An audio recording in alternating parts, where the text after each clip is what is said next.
वो हंसता हुआ नूरानी चेहरा, वो काली जुल्फे रंगी सुलहरा। पूरी मेरी जवानी तोबा रे तोबा, दिलरुबा दिलरुबा।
और ये लीजिएगा भैया, ये आ गए हमारे पुराने मालिक सुरेश भाई।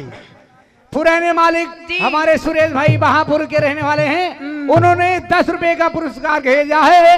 न्यू राइटिंग कलम बंद रिड़को के लिए भैया भेजा है। अब ये नहीं जानते कहाँ है और ये लिखा रहेगा। बहुत बहुत धन्यवाद है। के लिए ओ मत मारो रतिया, ओ मत मारो रतिया, अरे गोरे गालों पे जंजीरा।